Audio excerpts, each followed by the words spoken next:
and welcome to Laugh Your Way to a Better Marriage. I'm so glad you're here.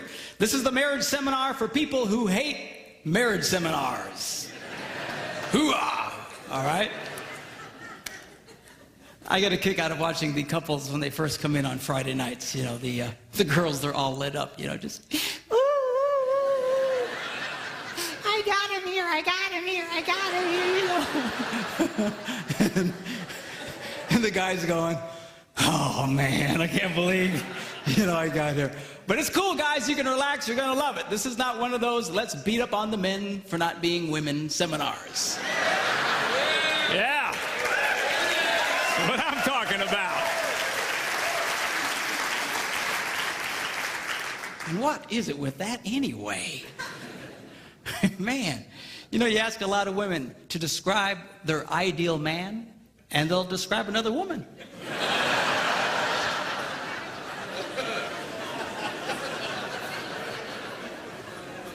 What's up with that? You know? So we're not going to do that. We are going to just go with this thing in a normal, healthy way. We're men. Men are men. We're not sick. We're not perverted. We're not twisted. You know, we're not broken. We're men. All right? And God, yeah, hoo-ah. And God made us the way we are for a reason. And I'm going to show you girls what that reason is. Okay? And I'm going to try and explain to you the world of men a little bit through this thing. We'll also discuss the women's side of things as well. But I really want you to understand this men thing. Women are much more complicated than men. Men are very simple. Simple. S-E-X. Simple. All right? So...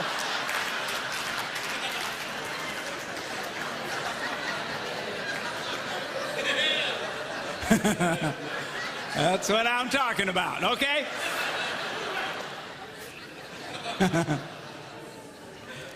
So we're going to have fun. We should have a really, really great time. Now, tonight we're going to do a session called The Tale of Two Brains, hence the two brains. And we're going to be discussing how men and women think very differently from each other. Why is that important? Because men and women are very quick to make into heart problems what are essentially head problems. A woman acts a certain way. A guy feels she doesn't care about him. He says, well, there's something wrong with your heart. You don't care about me. No, no, no. It's the way she processes information. The same with a guy. A man thinks in a certain way, and a woman thinks there's something wrong with his heart. No, it's his head. Okay? So I'm going to try and explain to you what that's all about. Then tomorrow morning we're going to do a session called Why Does He Do That? Why does she do that? Okay? See, it's one thing to understand men and women in general. It's another one to understand the one you got stuck with. Okay? So I'm going to show you how you can discover specifically what makes your spouse tick. And it's powerful information that will absolutely revolutionize your relationship. All right? Then we're going to do what I call the Yo Mama session. And it's called the #1 key to incredible sex. And boys, if you miss that, there's just something wrong with you, okay? So you gotta check it. And then we're gonna end with how to stay married and not kill anybody, okay? All very deep emotional stuff. Now, now a lot of people say, well, what's your background? What's your deal? Well, my background is that I'm a minister. Now, if you're not much of a churchgoer, don't let that make you nervous. Some of my biggest fans are heathens. All right? And this isn't one of those things where we sneak you in and then beat you over the head with a Bible. All right?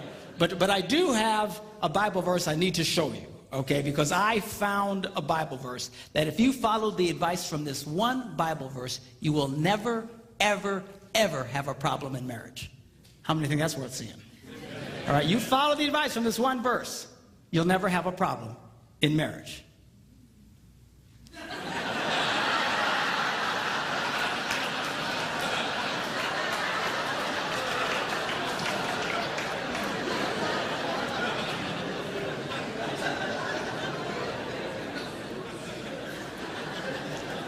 It says it's good for a man not to marry. All right? So, well, why would he say that? That's such a terrible thing to say. Because he goes on to explain, he who marries will have trouble in this life.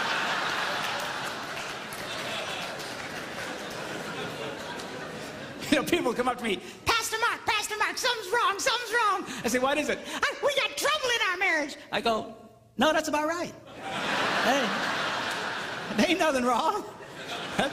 That's pretty normal. Now, you don't hear these verses read at weddings very often.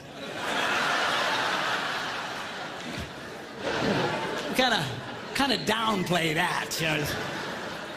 You don't see those on Hallmark cards. You don't see them on cakes with pretty calligraphy. He who marries will have trouble, but it's too late for you.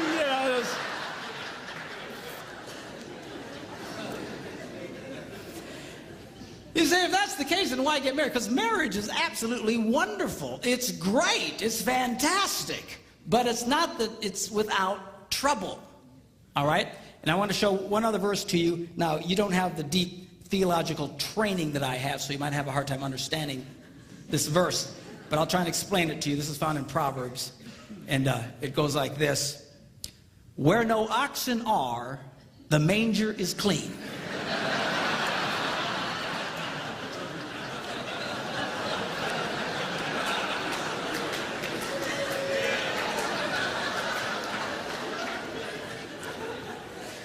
Let me explain that to you, okay? What does that mean? What it means, if you're going to have an ox, you're going to have ox poo, all right? Now, if you don't like poo, and most of us are not real big fans of poo, if you don't like poo, the temptation is get rid of the ox. Preach it, brother. No. I don't want you to get rid of the ox, all right? So, well, why would you keep the ox around? Because he goes to the second half of the verse, it says, because much increase comes by the strength of the ox. Well, now there's the catch-22. On the one hand, we all love the benefit of the ox, but nobody likes the poo. And what he's trying to tell us here is you cannot have one without the other. There is no such thing as a poo-free marriage. It just doesn't exist. Unless you shoot the ox, okay? But that leads to other problems. So this weekend is not about attaining a state of perfection in your life, all right? It's about getting a proper positive to poo ratio in your life. You see, because if all you get is poo, then you got one sick ox. Are you hearing me? All right? So, but there's no such thing as a poo-free marriage. For those of you who are having a hard time grasping this, I have a mathematical version of it. It goes, ox equals poo over positive. Some say positive over poo. But anyway, it's the ratio that we want to get going here, okay? Now, marriage is a wonderful institution. Statistically speaking, we know that married people are healthier than single people. They are actually happier than single people, assuming you're doing this right. Or you can be profoundly unhappy. They actually make more money than single people, and I'll mention a little bit later why that's true. Okay? They have better sex than single people. Now, you don't see that in our culture, in all the movies and shows, it's the single people all having really great sex, and the married people are, someone will say, well, how's your sex life? Are you kidding? I'm married.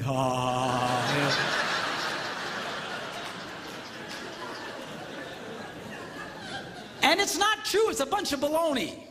Okay? Married people have great sex compared to single people. Single people don't even know what they're doing, for crying out loud.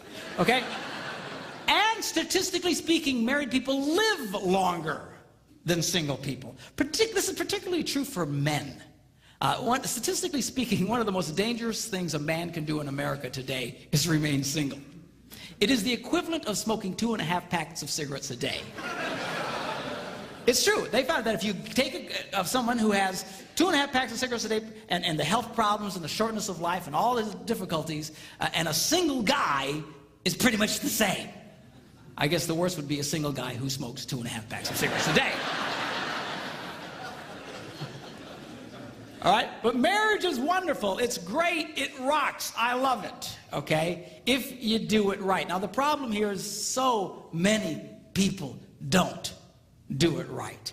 And it's not that they don't know, not that they don't want to do it, they don't know what to do. We live in a culture today that seems, somehow in the relationship area, to be completely clueless. We seriously don't know what to do. Now, this weekend, what I want to do is show you specific things you can do that will absolutely energize and transform your marriage life. How many think that's worth hearing? Yeah, okay? So,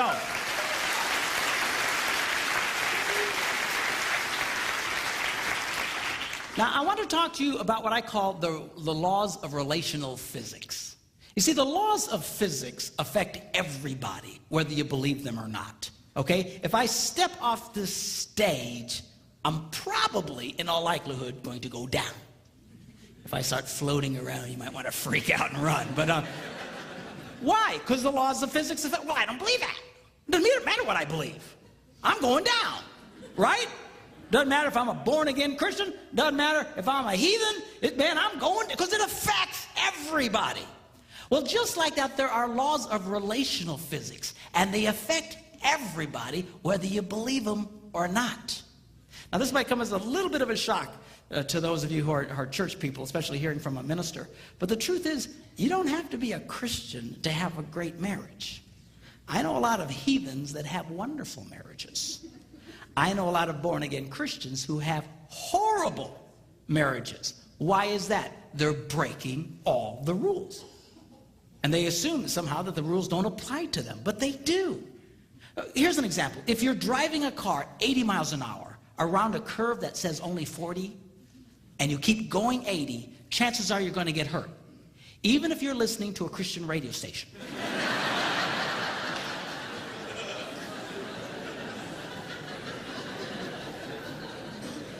Even if you have a statue of Jesus on the, he might be going, but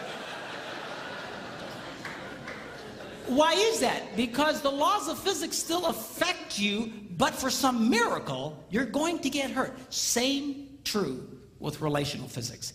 And I want to explain that to you, and we'll take a look at that. Now, this weekend, I'm going to be speaking to you in basic stereotypes. In other words, women generally tend to be a certain way. Men generally tend to be a certain way. But they're not all that way. I get it. Okay? Some of the people that just have a cow. Well, I don't know. That's true for all men. I'm admitting it's not, all right? Just generally speaking, we don't have time to get into all the shades of gray. But generally speaking, men are a certain way, women are a certain way. If I start describing something that's not you, don't have a cow, just interpolate for your relationships. In Debbie's and I relationship, there are areas where we're completely opposite of a typical man and a woman. I remember when I was first studying this stuff, I thought, oh man, I'm a woman.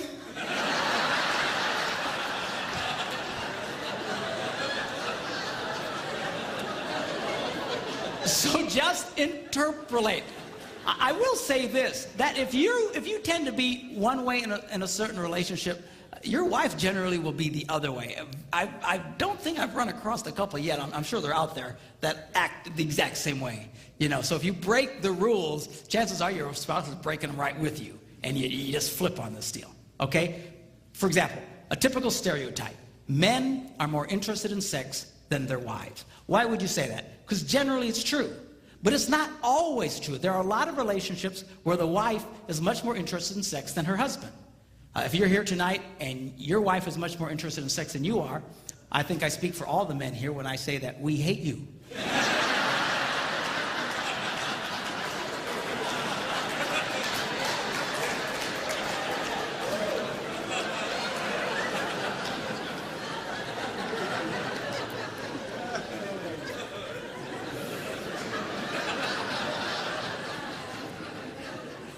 Please don't tell us who you are. We will hurt you, all right? So just go with the flow. It'll be cool. We'll have a great time discussing this thing about marriage. Now, I believe marriage is a life-giving institution. We live in a culture today that believes marriage is a life-sucking institution. It will suck the life out of you. all right? And that's why we say, make sure you're old enough. Make sure you have enough money. Make sure you have enough education. Make sure you've been dating for 37 years first. Make sure that, you know, get all the stuff. Why? You got to get everything together and ready so that when you say I do, you can withstand the, ah!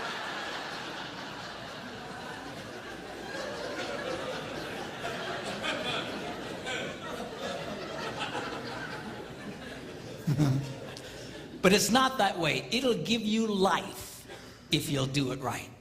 If you do this right, marriage can be the closest thing to heaven on earth. If you do it wrong,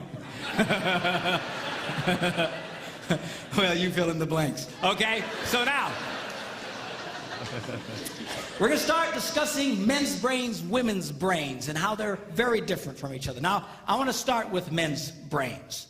All right? Now, men's brains are very unique. Men's brains are made up of little boxes. And we have a box for everything.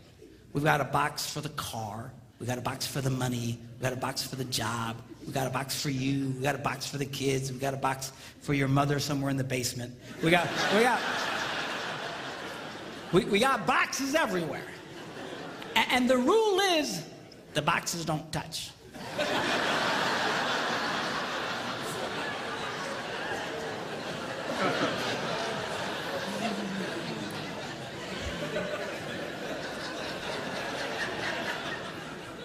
When a man discusses a particular subject, we go to that particular box, we pull that box out, we open the box, we discuss only what is in that box.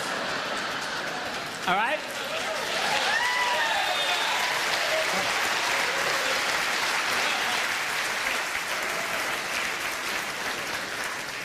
And then we close the box and put it away, being very, very careful not to touch any other boxes.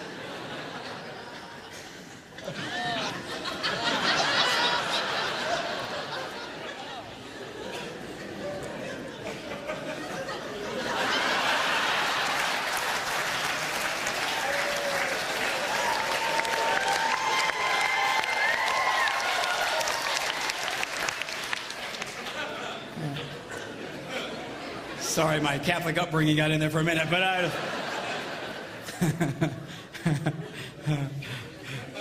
I'm not a Catholic, but I went to Catholic school when I was little. I had a nun who taught on hell like she was born and raised there. I mean, I'll never forget it, but it did me good, actually. It was a good thing. Now, women's brains are very, very different from men's brains. Women's brains are made up of a big ball of wire. And everything is connected to everything. The money's connected to the car, and the car's connected to your job, and your kids are connected to your mother, and everything's connected to everything. It's just like...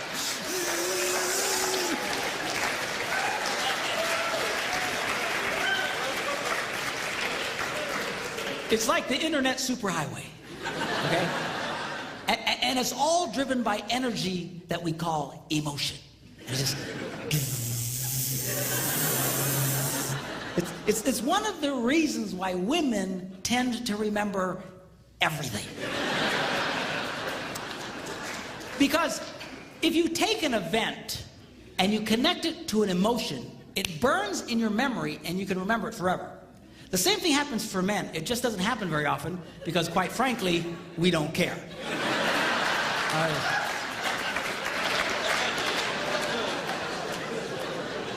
Women tend to care about everything. And she just loves it.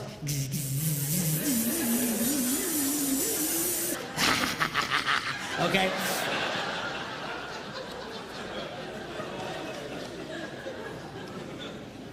Now, men, we have a box in our brain that most women are not aware of. This particular box has nothing in it.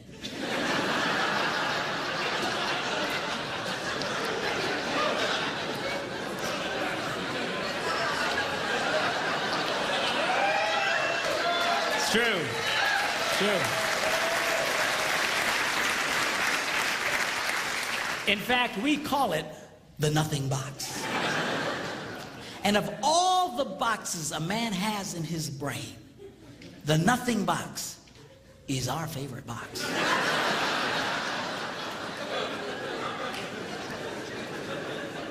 If a man has a chance, he'll go to his nothing box every time.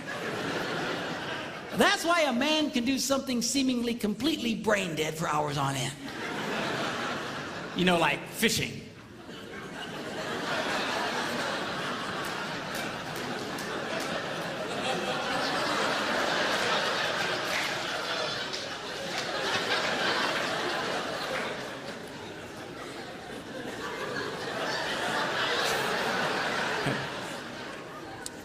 And we love it. That's why a guy can sit in front of a TV and go.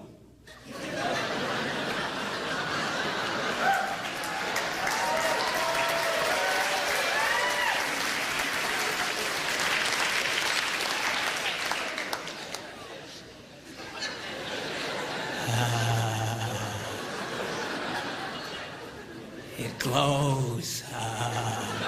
Of course, this drives our wives nuts because they'll come up and say, "Stop that!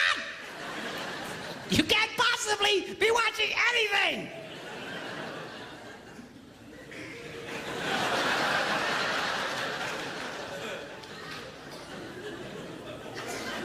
I'm not.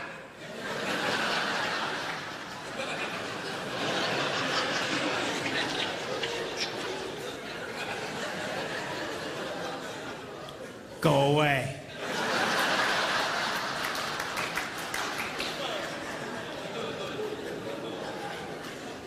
Now, they've actually measured this. The University of Pennsylvania a couple of years ago did a study and discovered that men have the ability to think about absolutely nothing and still breathe. You know, they connected all the wires and stuff like that and watched the brain activity, then all of a sudden, I think he's dead. Huh? You know, women can't do it. They can't do it. Their minds never stop. And they don't understand the nothing box. And it drives them crazy.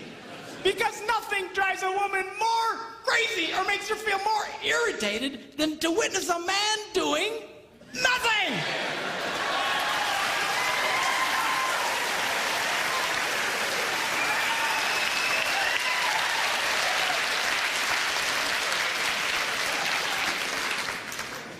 Now, one of the biggest revelations I get out of women is this whole nothing box issue. They just, everything's starting to make sense. And I've had women say, "Oh, it's nothing. Well, can I go in his nothing box with him?" No! Why not? Because then it's something. Besides, you'll walk in there and go, You know, this place could really use some pictures. Nice little table over here, some flowers. Is it? No! Nothing! Get out! We don't want nothing.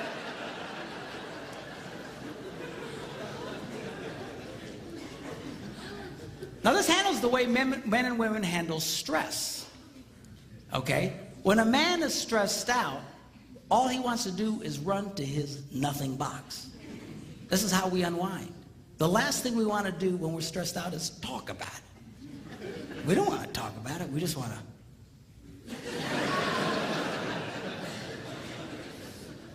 Of course, it just drives her nuts, you know. A woman will see a man in that vegetative state and she'll come up and go,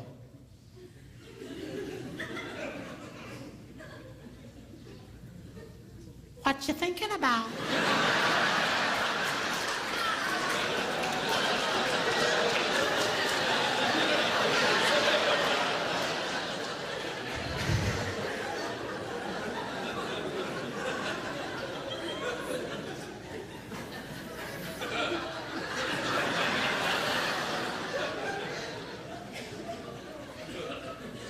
Nothing.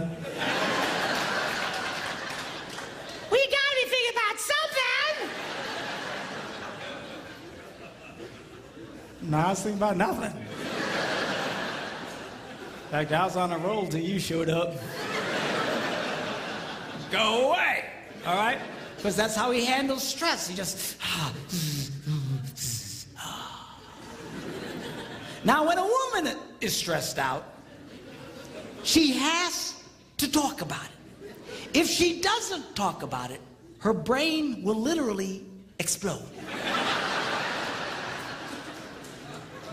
So she'll start just, I don't know, might have something to do with this. No, I'm going to have to do that. You know, I never thought about this. My brother over here said to me, and I know men who run from their wives when they do this. They do. I say, well, why do you run from her? He says, because I don't know what to tell her. I said, dear God, man, who told you to tell her anything? She wants you to tell her anything. See, a lot of guys, they feel obligated when you start explaining all your stress, they feel obligated to fix you. Right? Because that's what a man does. A man only tells his troubles to another man in hopes that that man will help fix it. Okay? But she's not a man. And you try and fix her, she's gonna kill you. All right? She doesn't want your advice. She doesn't want your help. She wants you to shut up and listen. And a couple of ladies, that's right, you tell him. Tell him to shut up.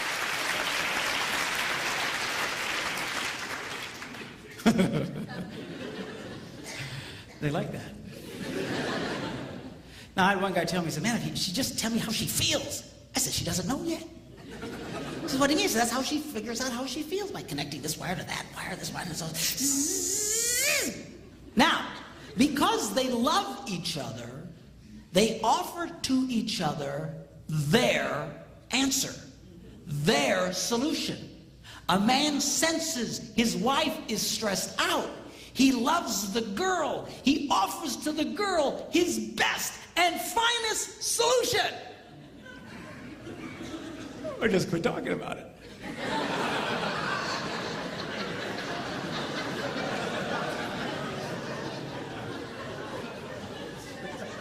Just quit thinking about it. Yeah.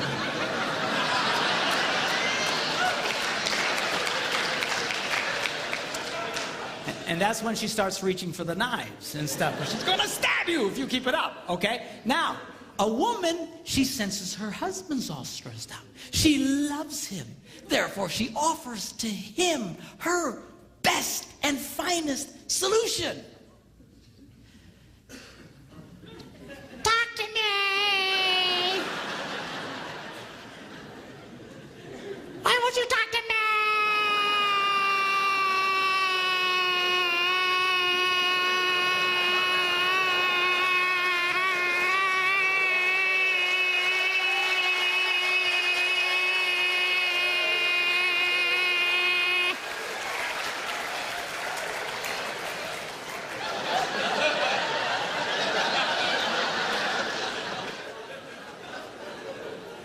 Go away. He doesn't want to talk to you. Leave him alone. He will not die. He's not a woman. All right? I know you've got to talk it through or you're going to be twisted inside. He's not like that. Leave the boy alone. You tell he's stressed out, just let him go to his nothing box. Just stay away. Stay away. Okay? And it's hard for us to understand that because we think so differently from each other. Now, not only does this affect the way that we respond in stress and stuff, the way our brains are wired also affects the way that we use words. Okay? Men tend to use less words than women. That's because the women have all the wires they're trying to connect, and they've got to explain each and every connection. Now, they say that if a man needs to speak 10,000 words in a day, a woman needs to speak 20,000. My wife says, that's because we kind of repeat everything we say.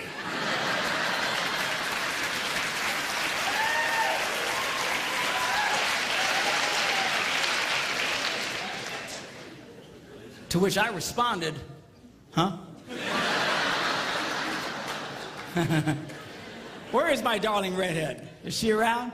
Come up. I want you to meet my wife, Debbie. Come on up here and just...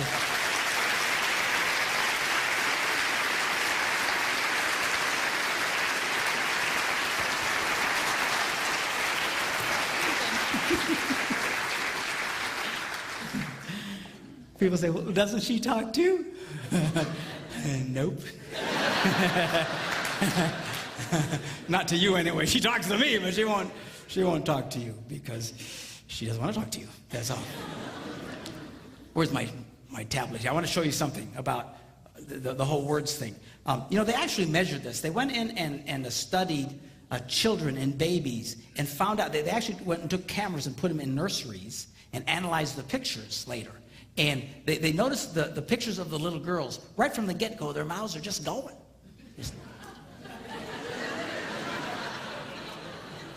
It's true. It's true. And then they analyzed the pictures of little boys, and they're just...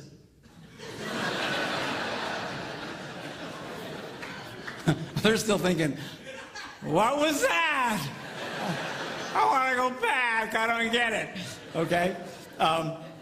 Then they went and they recorded conversations of little boys and girls on playgrounds. And they went back and analyzed them. And they discovered that little girls loved to talk. They were very articulate, loved to use full sentences, just loved to talk. And if they didn't have anybody to talk to, they were perfectly content to talk to nobody. And they were just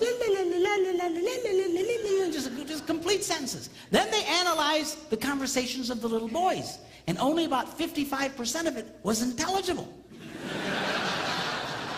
They couldn't understand what they were saying. You know,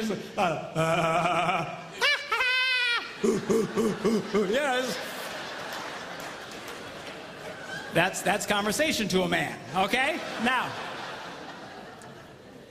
not only do we use different amounts of words, words can mean different things to men and women. For example,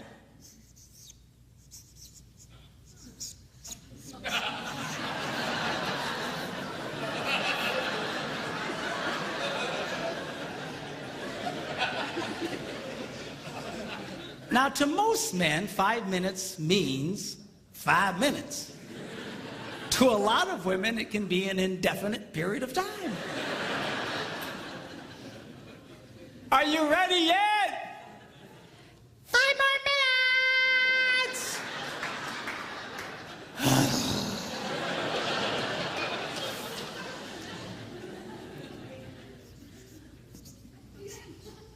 As we discussed, men understand nothing. Women don't understand the significance of nothing. If a woman says nothing, look out, it's something.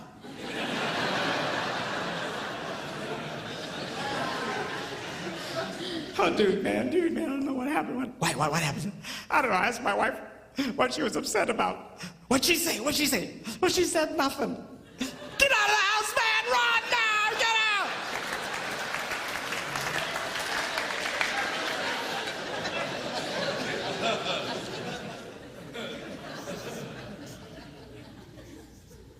Now, this is not a word, it's a vocalization. It's a sigh.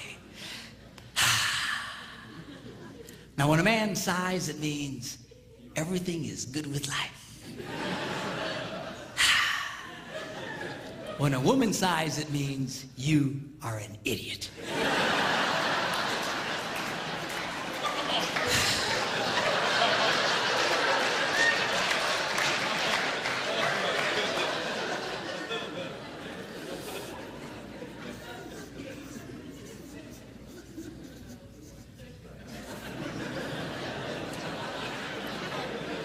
Now, when a man says, go ahead, he's being polite. When a woman says, go ahead, she's giving you the opportunity to explain whatever stupid thing it was you just did. But you need to be very careful in the explanation because it's very likely to be followed by a sigh.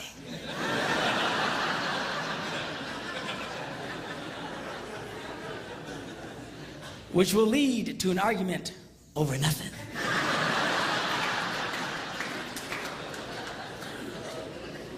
And then you ain't gonna have sex again for at least 5 minutes.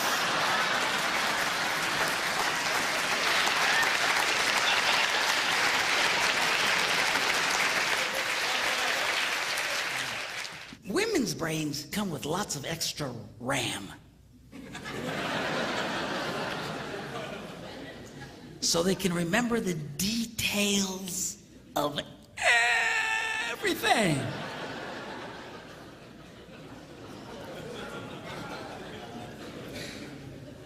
Men's brains come with only the minimum basic requirements to keep us breathing and eating. Okay, that's good. That's why men, a lot of men, we don't hang on to lots of details. They don't stick with us. You know, when an event happens, we just categorize it as an event. All right. Whereas women, it's not just the event, it's all the details connected with an event. You'll run into this when a friend of your family or something will call and you know, she just had a baby. And then you tell your wife, oh, so-and-so's called, they had the baby. And she'll say, well, what was it? And he says, well, it was a baby. Well, what kind of baby? I don't know, it's a baby. What difference does it make? Oh, how long was it? Well, I don't know. You know, how long, how tall, how many, you know, how much did it weigh? I don't know, under 20 pounds. What, you know, just... But there's detail. You know, a woman will come up to a guy and say, how was your day? And then we go to the RAM, and all it's there is that it was a day. And we say, it was fine. And she'll say, well, what happened? And we go to the RAM, and there's nothing there. And we panic. And we go, nothing. But women, they've got all this, you know,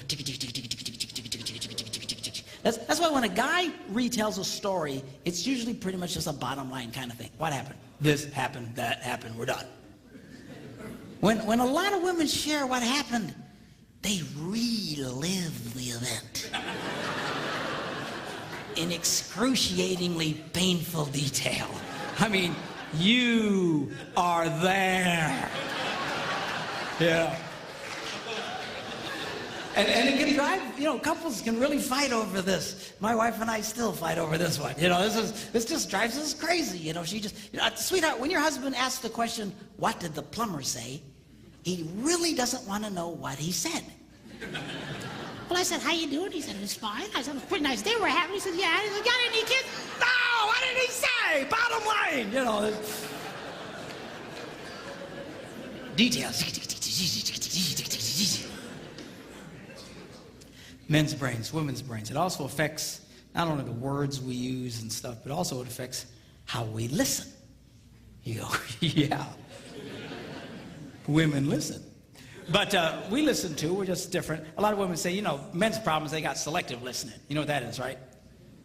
That's when the wife will say something like, honey, go to the store, lay down the mulch, wash and wax the car, get the kids at school, rent some videos, and finish the rest of the dishes. And then he runs that through his selective filter.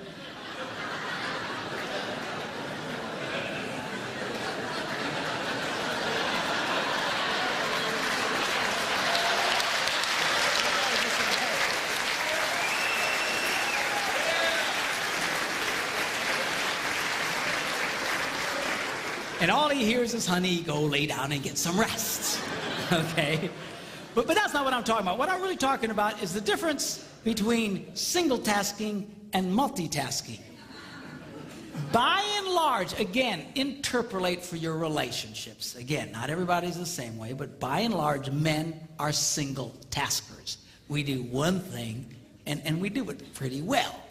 Women can handle lots of things. Guys aren't wired that way. That's why it's not a good idea to put a man in charge of more than one kid at a time. You know, we can handle the one.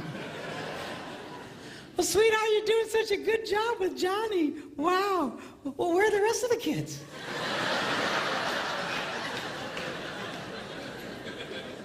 We got other kids? But man, we just I'm a classic single tasker. I'm so bad, I'll be going along and I'll forget the one thing I was doing. I'm completely lost. I need to reboot my brain. Say, whoa, where am I? You know. But men, generally speaking, we do it. Now, what we do very well. One of the reasons that men are so good at what they do is because of this ability to completely focus on just one task. Men usually will rise to the top of any profession, even those dominated sometimes by women. The best hair designers in the world, a lot of times, are men. Best cooks in the world, men. Why is that? Because we have this unique ability to focus on just one thing and do it extremely well. Okay? Women are wired differently. You know, they're just and you know, my wife can be, you know, in the living room, watching TV, reading a book, making knickknacks, and talking on the phone all at the same time. It's just amazing to me. Of course, I'll come in and I'll assume she's not watching TV.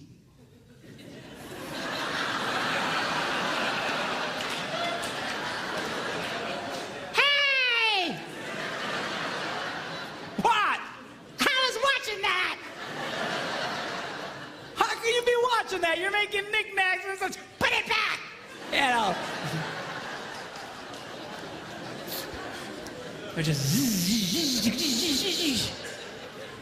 Now this affects the way that we listen, because when a man is doing something, he generally cannot hear anything. It's just true. Women are not like that. Women can be doing lots of things and holding 3 different conversations. Just, now, you know, she'll walk into a room and she'll see her husband reading the newspaper. And she assumes, I multitask. Therefore, he must multitask. But he's running the newspaper reading program, and he can only run one program at a time. He's not hearing jack. And this makes women very angry. But you just need to come over and you got to close the newspaper reading program. You got to load the Listen to Me program. But you got to wait a minute. He needs to reboot.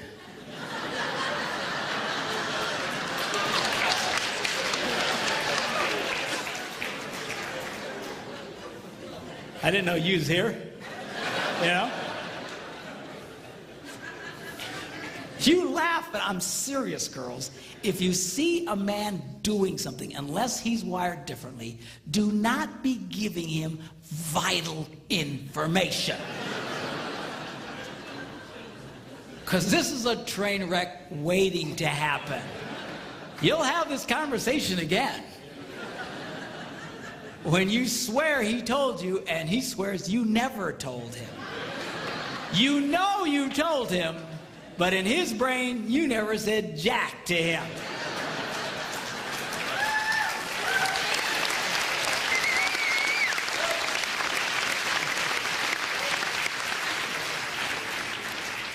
The problem here is, guys, we get ourselves in trouble because men have this natural defense mechanism that at all costs, do not stop doing what you're doing.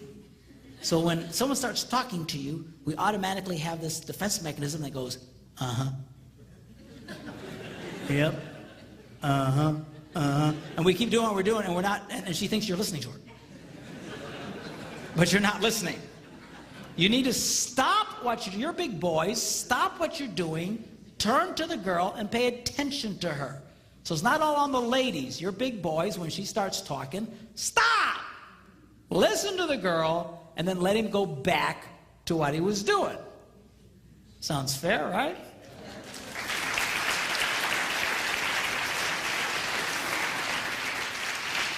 Well, I started doing this, and I thought, this is great. I'm doing a lot better. I'm watching the single tasking. Yeah, okay, what? And then I'll say, I didn't hear that. And I'll make her back up, and she'll tell me the info, and I got it. Okay. And I thought I was doing a lot better, but still I was getting myself in trouble. You know, she'd walk up and say, it's 6 o'clock, are you ready? For what? You know, that happened to half you guys tonight, right? We're doing what? I told you. No, you didn't. Yes, I did. And off to the races we would go. And I thought, man, what in the world? Because I'm watching this single tasking. I don't remember her saying anything about it. And I thought I was losing my hearing. So I went to a doctor. True story. I went to the doctor. I went to the doctor and I walked in. He said, well, how you doing? I said, I'm okay. He said, what seems to be the problem? I said, well, I think I'm losing my hearing. And he says, well, you know, you're getting up there in age, you know. Ears are one of the first things to go. And I said, well, that's one of the first. I can handle that.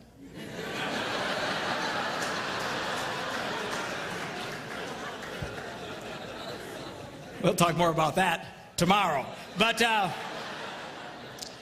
said, well, go over to Nurse Cratchit. She'll test your ears, you know. And so I follow the lady, and you know, I walk into this room, and they got this cheap box on a table with some real chintzy headphones. And she says, all right, now, put on the headphones. When you hear the beep, raise your hand. If you don't hear the beep, don't raise your hand.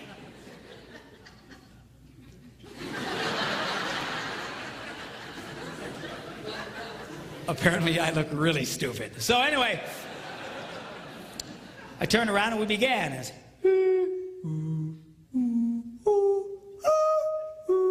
pretty soon she goes, really, you can hear all that? And I turned around and said, yeah, why? She's hitting the box. I don't know, piece of junk. What's the matter with this thing? So what's the problem? She said, according to this, you can hear what cats and dogs can hear. I don't know what to... She's hitting the box. She says, I'm going to send you to a specialist. You ever been to the specialist? You know, they got this Yo Mama soundproof room, you know, the thick door, you know. You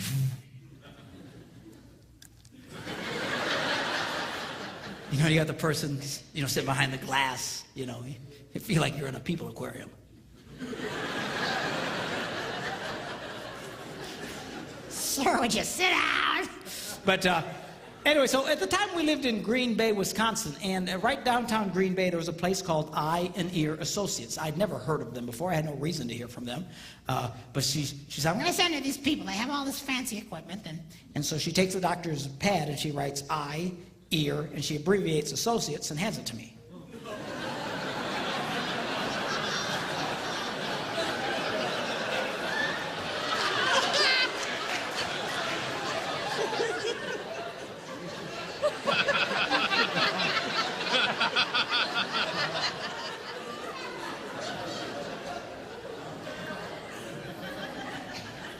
I said, what kind of doctor is this? It's a true story. She says, what do you mean?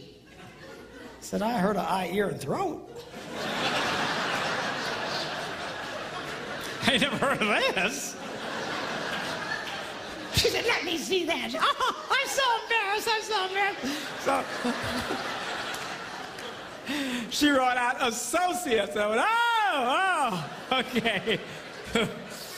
Thought I was going to be in for a very uncomfortable test there for a minute.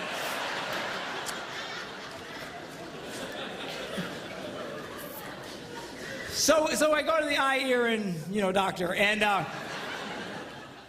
I get in there and I sit down, and she's behind the glass, and she has to push the button to talk. You know, okay, now put on the headphones. When you hear the beep, spin around, and we began. I kid you not, she goes, really, you can hear all that? I felt like a moron, all right? I take the printout to the specialist. He goes, what are you doing here? You got better ears than me. I said, I don't know, man. She says, you know, are you ready at 6 o'clock? I said, we saw it go yet.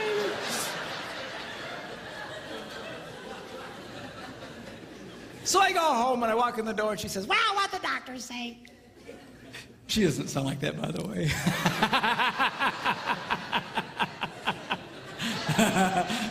I say that because people used to come up to me saying, you know, she doesn't have a voice like that. I just do it for effect. By the way, we've been married for 32 years.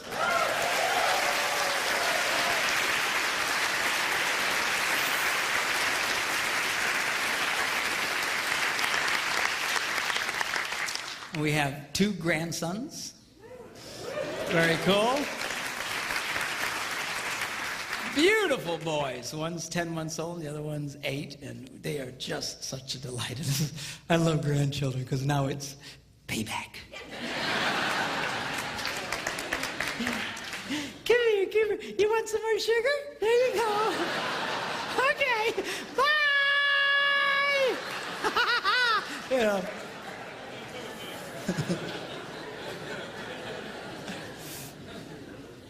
My son Philip's here with us. He's running the audio, and on our 30th wedding anniversary, Phil gives me a call up and he says, "Hey, Dad, 30 years. It's really something." I said, "Well, thank you, sir." I said, "But you know, truthfully, Phil," I said, "it only feels like 10 minutes. He goes, "Really?" I said, "Yeah, 10 minutes underwater." Oh, lighten up. All the girls, "Oh, I can't believe he said that. What is she going to think?"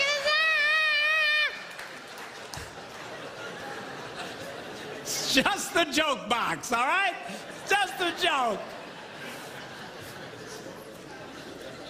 So I come back from my ear thing. She said, "Well, what they say?" I said, "Well, they said I can hear what cats and dogs can hear." She says, "Well, it's not your problem. Your problem is just don't pay attention." And I thought, but I've been paying attention. I was watching the single tasking thing, and so I thought, I'm going to do a test. I want to see how far she gets away before I can't hear her. So the next day we're sitting in the kitchen, and she comes up, and she's talking to me, la, la, la, la, la, la, la, la, and I go, uh-huh. And then she walks a little bit further away. She says, la, la, la, la, la, la, la, la. I go, okay, I can hear that. And she goes a little further away, la, la, la, la, la, la, la, just doing multitasking thing. Then she goes into the living room, la, la, la, la, la, la. And now she goes into another room. She's now on the other side of the house, still talking to me.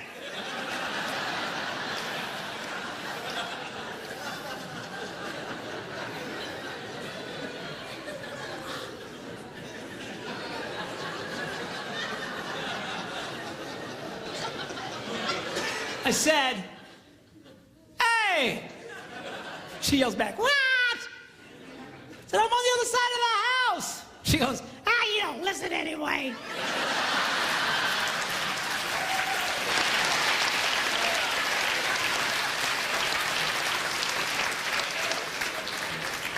The next day, I caught her. This time she goes upstairs.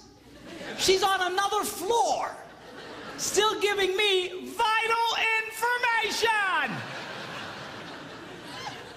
That's when it started dawning on me. Wait a minute. We might single task, but these women so multitask, they just keep doing what they're doing, and whether or not you're in the same area code is irrelevant. It's irrelevant. That's the word. I had a guy the other day says, "You know, my wife's like that. She'll be talking to me. She's by the dryer, and she'll be telling me something important. La la la la la. Then she'll stick her head in the dryer, reach for something. La la la la la. And boy, you better do that, or you're gonna be in big trouble."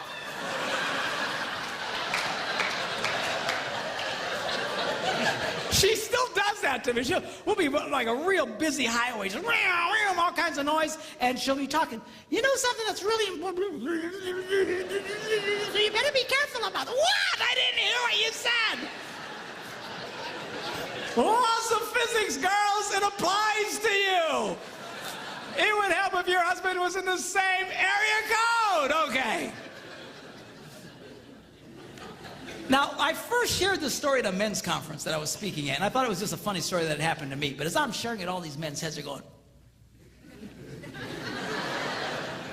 I had one guy come up to me afterwards. He says, "You know, Pastor, I'll be in the bathroom.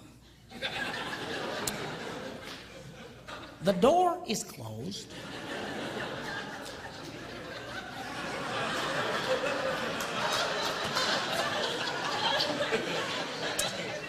The fan is on.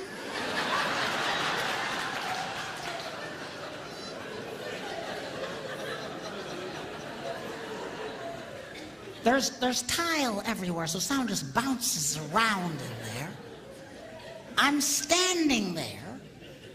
All I can hear is the sound of rushing water.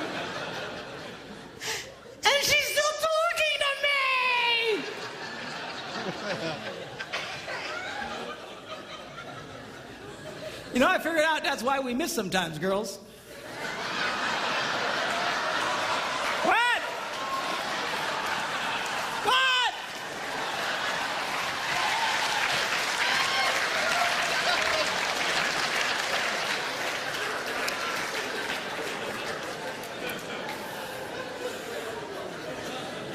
Another mystery solved. Girls, don't be so multitasking that you're doing a gazillion things, giving him vital information. All right? And especially if he's doing something. I'm telling you, this simple thing that I'm talking to you creates more arguments and more frustrations in marriages, and we're fighting over nothing. Well, you know you're really married to a multitasker when during a moment of intimate passion,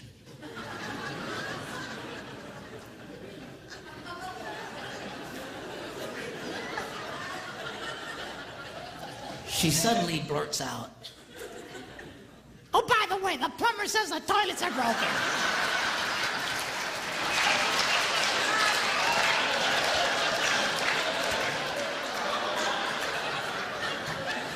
Focus, woman, focus!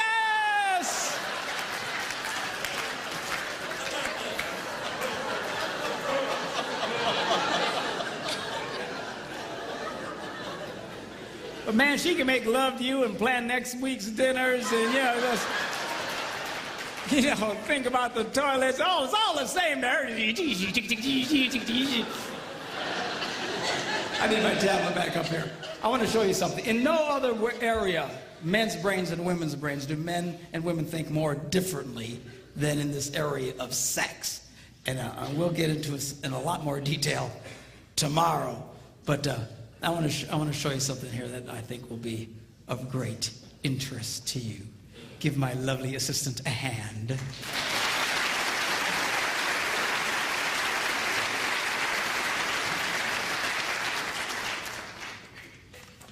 Now, sex is a pretty big issue, particularly for men. For us, our sexual interest peaks at about age 18. And then goes down from there. So if you were to chart it out, it would look like something like this. It peaks at about age 18 and then goes down.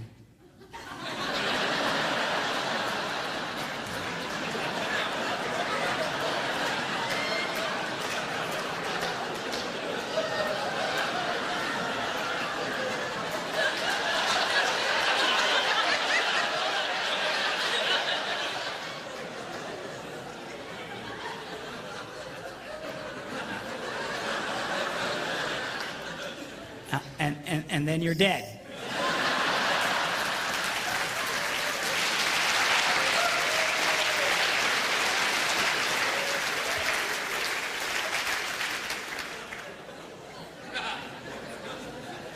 Now, something's important for women to understand. When it comes to this area, we're no longer driven so much by our brains or by our hearts, but it's by a chemical. It's called testosterone. And it runs through our blood.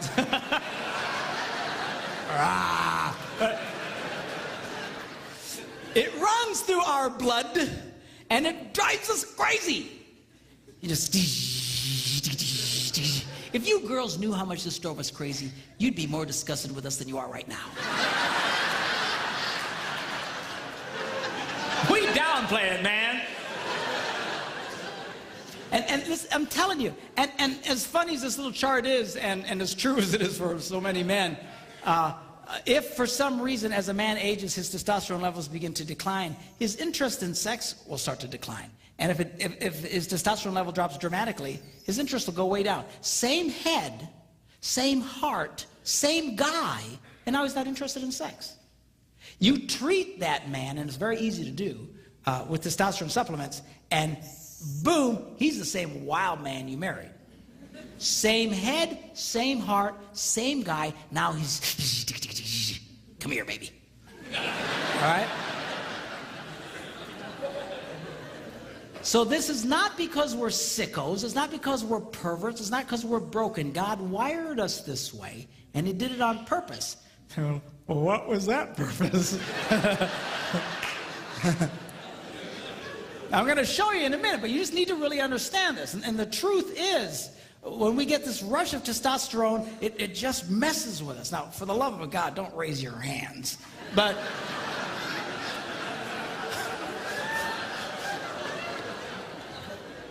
most men will admit that we usually receive a testosterone rush, usually very early in the morning, and for no reason at all. Dun dun dun dun dun dun dun dun dun dun dun dun dun dun. 10 hot.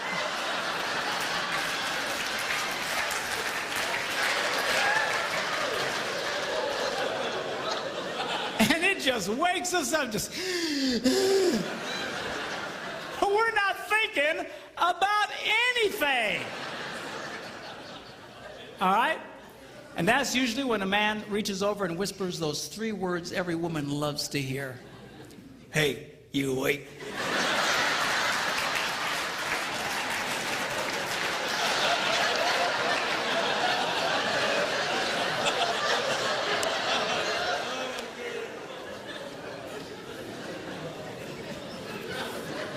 We'll be talking more about that tomorrow, okay? All right, so why does God wire men this way? Okay, now to explain this, I need to do an anatomy lesson. Okay, y'all okay? Hang on, Margaret, he's gonna draw pictures. It'll be okay. We'll keep it clean, okay? Now, we'll call this the girl's heart. And in the interest of keeping everything at least PG-13, we will refer to this as the place of happiness.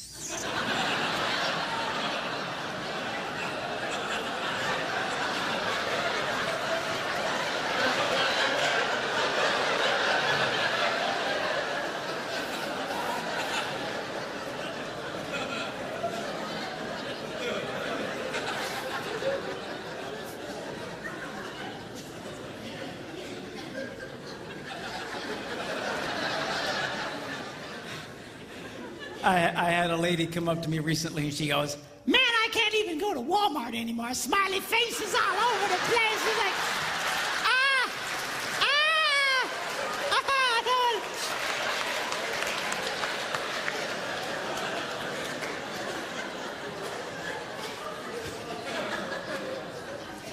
Now, at some fundamental level, this is every man's basic interest in a woman. It's true, it's true. Now women say, well, that's terrible. That shouldn't be about that. It should be about companionship and fellowship and sharing.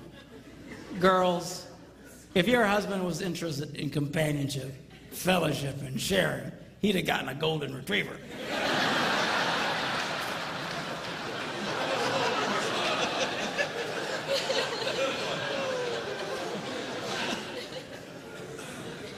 He's interested in this, and he's supposed to be. That's the way God wired men. But what men fail to understand is the key to this is this. And if a man successfully touches this, she gives him the green light, and now he can touch this.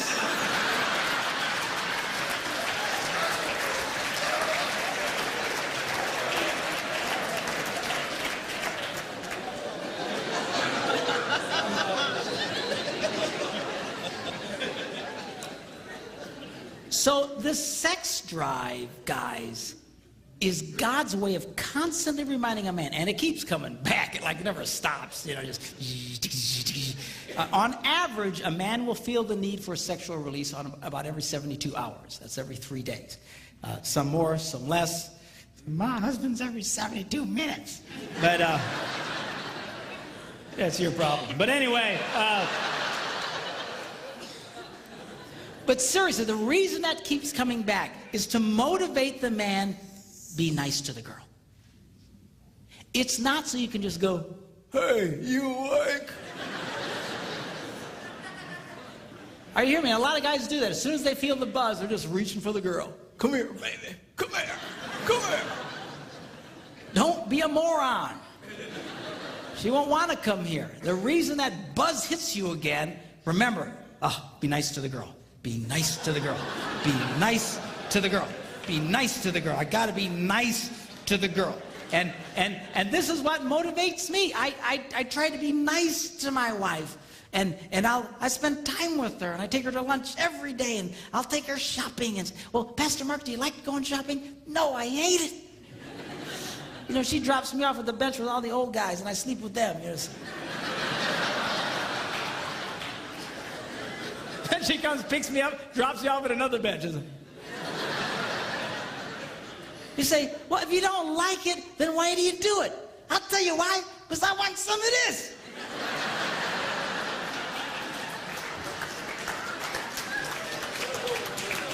I'm no idiot. You got to be nice to the girl. You got to pay attention to the girl. And really, single women. I don't know, you know, how many single women are watching this, but inevitably there's single women here, and that's great, and a lot will be watching this. But, you know, when a woman gives a man this before marriage, she is a nitwit of astronomical proportions. That's you would never build a house and pay the contractor in advance. Are you hearing me? If you're going to build a $250,000 house, and which here in Phoenix will get you a one bedroom with nothing.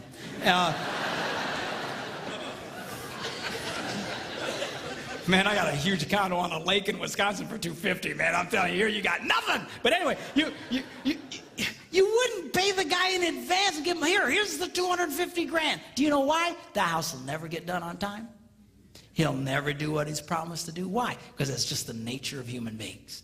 You pay them as they hit certain marks, certain things get accomplished, you finish it, you give them some more, and then you wait till everything's right, and then you close. Why? Because that's the way people are wired. If you were just to give it to them, you would be a nitwit, a moron. That's what women are doing today. They're coughing this up front, which is every man's basic fundamental interest in a woman. You've already given him everything he wants. And then they sit around and say, well, aren't you going to marry me? Aren't you going to spend more time with me? Aren't you going to... No, he's not. Why won't? Because you're an idiot. That's why. Don't do that. Give him that thing. You make that boy earn it.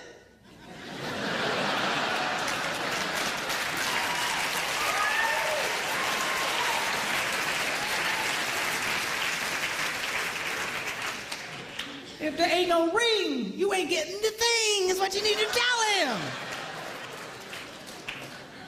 No, seriously, girl, I don't know what. There's something that really happened in the female culture. I think it's because of the women's lib thing, and they think, well, now we can go out and we can be as sexual as men and stuff like that. But they are fighting against their own interests.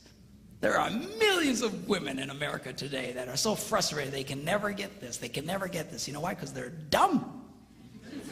I'm serious. I don't mean it in a mean way, but they're doing a dumb thing, like just coughing this up to every guy that comes along, thinking this. It doesn't work that way. It doesn't work that way. Now, every woman's basic interest in a man is this. What a lot of women fail to recognize is the key to this is this.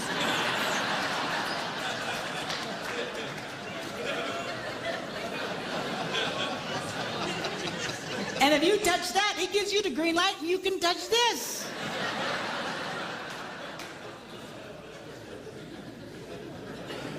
So, but I thought you said women weren't supposed to do that. Outside of marriage, inside of marriage, you got to work it this way. Outside of marriage, you defeat yourself. But inside of marriage, you have to realize this is a very important deal. It is. It's huge.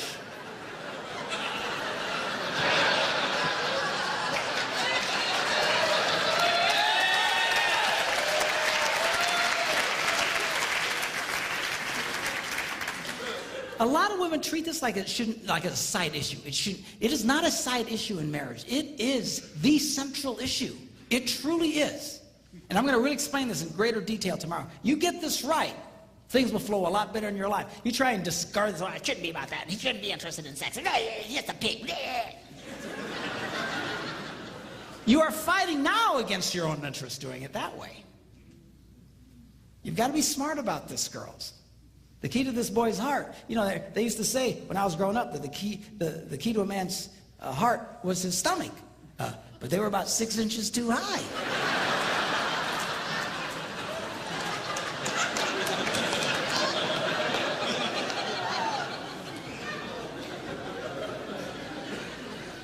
And this is important. I got to tell you, girls, if it weren't for this, we probably really wouldn't deal with y'all. I know that sounds terrible, but I'm just telling you like it is. You know, you take that out, man, I don't think we'd go through the trouble, honestly.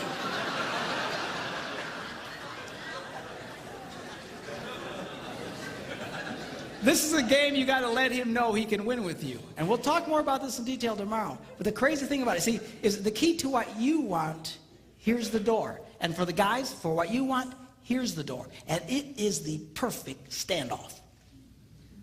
It is the ultimate standoff. People say, what was God thinking? People say it to me all the time. What was God? This is exactly what God was thinking. The key to you getting what you want is to give your spouse what they want. Now, it's not easy. And sometimes you'll mess up, but you got to constantly work for this. You can't all of a sudden disregard this. Some guys, they never pay attention to the girl. They're never nice to the girl. And wonder how come they never get any sex. Oh, I never get any sex. How come? Because you're an idiot. I mean, for crying out loud, be nice to the girl. You've got to touch her heart. That's your key. But a lot of guys say, well, I told you I loved you once. If anything changes, I'll let you know.